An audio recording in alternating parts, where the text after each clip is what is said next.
sekolah-sekolah rakyat di berbagai daerah yang nanti akan kami sampaikan di beberapa titik. Jadi ini pertama kali sekolah rakyat itu diluncurkan ke publik oleh Pak Menko Pemberdayaan Masyarakat, Bapak Muhaimin Iskandar. Alhamdulillah hari ini beliau hadir di sini. Setelah kita selesai melakukan rapat terbatas yang dipimpin langsung oleh Presiden Prabowo. Dan gagasan ini muncul langsung dari Presiden Prabowo, kemudian diumumkan oleh Pak Muhaimin Iskandar, lalu kami secara bertahap mulai bekerja, didukung oleh begitu banyak kementerian. Lalu kita membuat satgas-satgas, dan satgas-satgas itu alhamdulillah semuanya bekerja dengan baik, tepat waktu, sehingga 6 bulan sudah sejak awal ini dinyatakan ke publik, kita sudah bisa memulai pembelajaran di sekolah rintisan tahun 2025-2026. Untuk itu saya mengucapkan terima kasih yang sebesar-besarnya kepada segenap para menteri dan jajaran yang punya komitmen luar biasa, sehingga meskipun waktunya terbatas, tapi kita bisa bekerja dengan baik. Berikutnya, sekolah rakyat adalah strategi besar Presiden Prabowo untuk memutus mata rantai kemiskinan. Sekolah rakyat hadir untuk menghentikan siklus kemiskinan antar generasi, memperluas akses pendidikan, menjamin pendidikan yang bermutu untuk anak keluarga miskin dan miskin ekstrim, dan tidak boleh ada yang tertinggal dalam pendidikan. Berikutnya adalah bagian dari menyiapkan generasi emas tahun 2045. Trilogi sekolah rakyat dirumuskan dengan baik oleh Ketua Tim Formatur atau Ketua Tim Ahli, Prof. Dr. Muhammad Nur, dengan menerjemahkan gagasan Presiden. Setelah berdiskusi, inilah trilogi sekolah rakyat. Adalah kesatuan gagasan dan konsep dasar lahirnya sekolah rakyat yang mencerminkan fungsi strategis dari sekolah rakyat. Pertama, memuliakan wong cilik, istilahnya Pak Nuh, kaum duafa, mereka yang terlupakan, mereka yang suaranya nyaris tidak terdengar, mereka yang papa, mereka yang memiliki anak-anak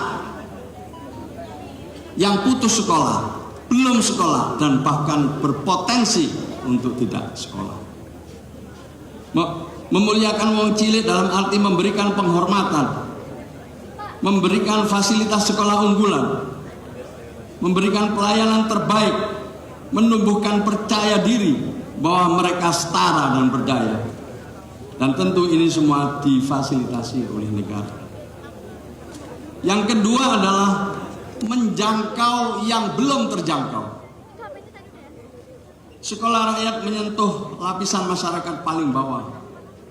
Mereka yang selama ini tertinggal, tidak terbawa dalam proses pembangunan. Menjangkau mereka yang tidak mampu bersaing. Yang ketiga, sekolah rakyat juga memungkinkan yang tidak mungkin. Sekolah rakyat memberikan harapan, menumbuhkan asa, mengubah mimpi yang tidak mungkin menjadi mungkin. Sekolah rakyat melahirkan pemungkin-pemungkin baru, mereka yang tidak harus sama dengan nasib orang tuanya.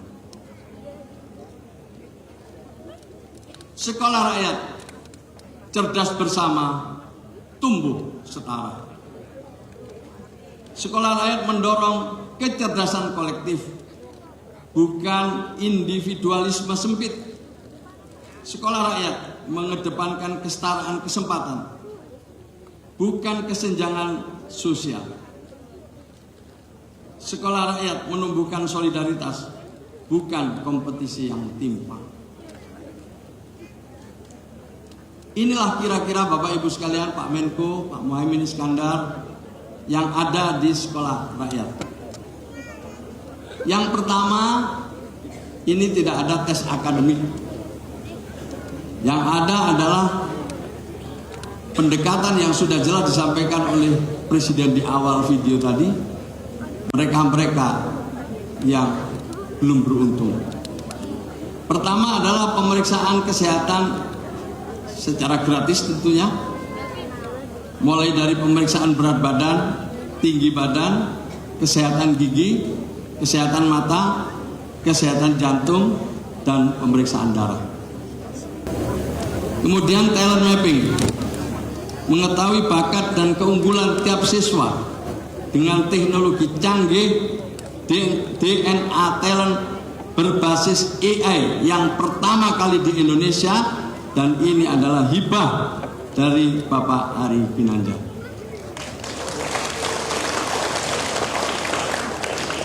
Nanti Pak Ari sendiri yang jelaskan biar lebih jelas. Kalau saya yang jelaskan khawatir malah keliru. Kemudian kompetensi dasar akademik. Pemeriksaan kompetensi dasar akademik yaitu bahasa, matematika, dan literasi digital. Penguatan kedisiplinan, membentuk kebiasaan baru yang lebih disiplin, taat aturan, dan kebiasaan hidup sehat. Kami bekerja sama dengan TNI Polri dalam hal membentuk kebiasaan baru yang lebih disiplin. Kemudian tinggal di asrama, mendapat tempat tinggal di lingkungan yang layak, nyaman, bersih, dan memiliki fasilitas lengkap. Mendapat seragam sekolah, jas, alma mater, saya ulang, jas alma mater, seragam sekolah harian, PDL pramuka, batik, baju olahraga, baju laboratorium, dan piyama. Semuanya adalah 8 set. Tapi mohon maaf Pak Menko, insya Allah ini masih berproses, jadi belum bisa dibagikan hari ini ke seluruh Indonesia. Mungkin masih memerlukan 2-3 minggu karena harus ada proses pengadaan, kemudian juga masih ada pengukuran dan lain sebagainya. Kemudian makan 3 kali sehari, snack 2 kali sehari, dilengkapi dengan standar gizi yang memadai. Alhamdulillah, sejak awal kita terus berdiskusi dengan Badan Gizi Nasional yang akan memberikan dukungan dalam rangka memberikan makanan, makan dan kebutuhan minum sehari-hari daripada siswa sekolah rakyat. Kemudian juga perlengkapan sekolah nanti akan secara simbolis dibagikan kepada para siswa, tapi ini pun juga masih memerlukan proses, jadi tidak hari ini pula seluruh siswa bisa menerima. Kemudian juga ada dukungan pembelajaran digital, menggunakan papan tulis digital, dan masing-masing siswa mendapatkan laptop sebagai media pembelajaran dalam learning management system untuk guru dan tenaga kependidikan dibekali manajemen sekolah berbasis digital. Dalam rangka learning management system ini, alhamdulillah kami dapat suatu pemberian gratis dari Yayasan Al-Hikmah, sebuah sekolah unggulan di Surabaya, Jawa Timur, menyerahkan satu modul ajar untuk seluruh guru-guru di sekolah rakyat. Terima kasih karena ini sungguh membuat efisien buat kami dari biaya dan waktu. Jadi ada 2 pihak sudah. Sementara untuk manajemen sekolah berbasis digital kami dibantu oleh BNI. Inilah proses belajar mengajar di sekolah rakyat. Pertama, rekrutmen calon siswa sekolah rakyat. Rekrutmen siswa tanpa ada tes akademik didasarkan pada kondisi sosial ekonomi miskin dan miskin ekstrim. Datanya berada di data tunggal Sosial Ekonomi Nasional yang dikelola oleh Badan Pusat Statistik. Dan juga setelah itu ada di data, melakukan kunjungan lapangan. Kemudian tentu berdiskusi sama orang tuanya. Jika orang tuanya setuju, maka siswa akan diproses lebih lanjut. Sistemnya adalah sekolah berasrama, membangun habituasi positif, membangun rasa bangga menjadi Indonesia, membekali life skill.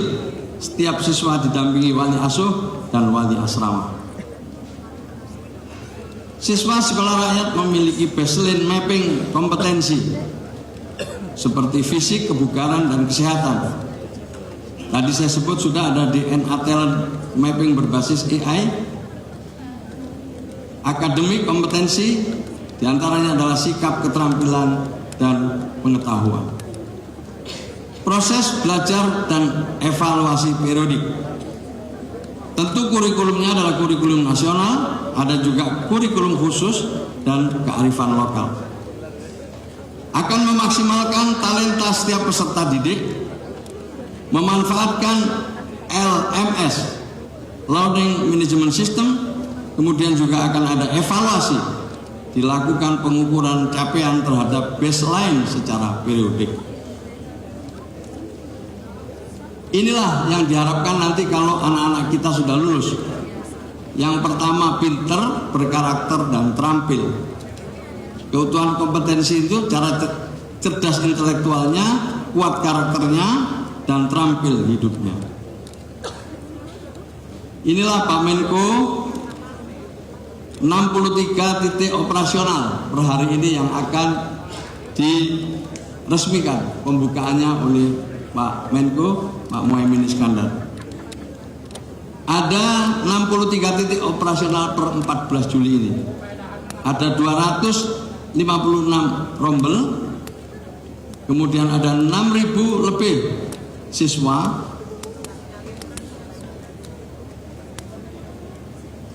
terdiri dari 3 rombel SD, 112 rombel SMP, dan 141 rombel SMA. Nanti di akhir Juli akan mulai beroperasi 37 titik operasional, sehingga semuanya 100. Kenapa yang 37? Karena sarana dan prasarananya masih belum selesai renovasi. Tetapi guru, murid, dan tenaga kependidikan siap semua. Tapi per hari ini 100 titik melaksanakan tes kesehatan.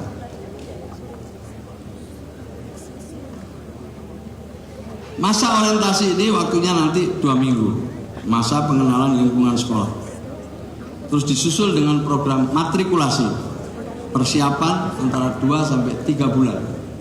Karena semua perlu orientasi, gurunya, kepala sekolah, guru maupun siswa, dan kita semua baru pertama kali ketemu hari ini. Muatan pokoknya adalah program pengenalan, cek kesehatan, penguatan kedisiplinan, dan pemetaan talenta. Inilah Pak Menko 63 titik sekolah yang hari ini akan diresmikan pembukaannya oleh Pak Menko.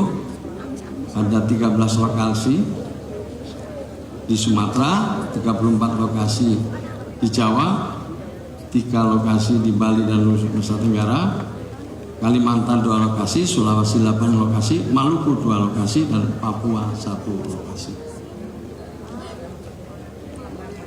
Bagi penutup, ini ada kata-kata hari ini Pak Menko. Kemiskinan bisa mewariskan ketakutan, tapi pendidikan mewariskan harapan. Sekolah rakyat adalah gagasan Presiden Prabowo yang berdiri di sisi yang lemah dan mengubah nasib dengan ilmu dan cinta.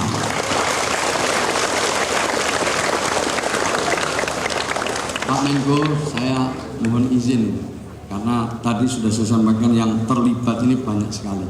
Di samping para menteri, tadi pihak-pihak swasta mau bantu kami karena ini sekolah rakyat untuk mereka yang susah. Nah, untuk itu saya akan meminta beberapa pihak untuk berdiri untuk memberikan sesuatu yang menurut saya ini cukup penting untuk disampaikan di depan para menteri.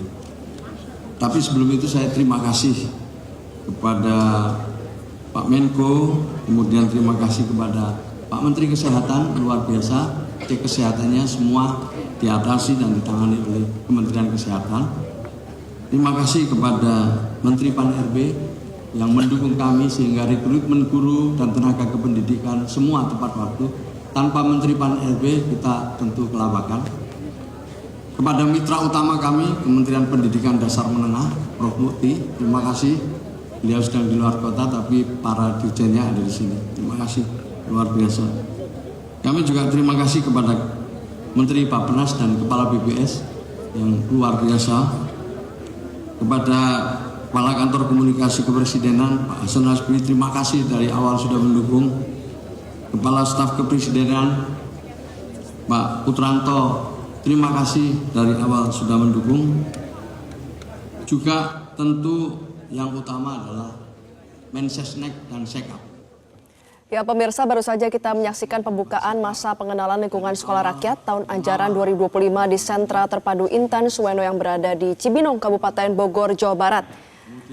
Pembukaan dibuka langsung oleh Menteri Sosial Saifullah Yusuf yang menyatakan bahwa sekolah rakyat ini menjadi target pemerintah untuk bisa menghadirkan pendidikan yang lebih inklusif bagi masyarakat miskin. Akan ada sejumlah agenda yang dilakukan sebagai hari pertama rangkaian MPLS Sekolah Rakyat, yaitu cek kesehatan gratis untuk memastikan para calon siswa yang mulai bersekolah hari ini dalam keadaan sehat. Mengingat sekolah rakyat ini para siswa nanti akan menginap di asrama, kemudian akan dilanjutkan dengan asesmen talenta atau talent mapping untuk memastikan apa yang menjadi minat dan bakat dari para siswa. Kemudian nanti akan dilanjutkan dengan rangkaian kompetensi dasar akademik dan nanti akan diakhiri dengan rangkaian matrikulasi sebagai tanda dimulainya sekolah rakyat.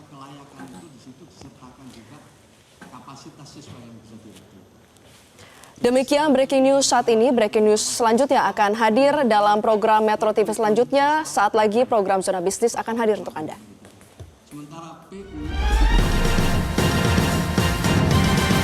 Jelajahi cara baru mendapatkan informasi. Download Metro TV Extend sekarang.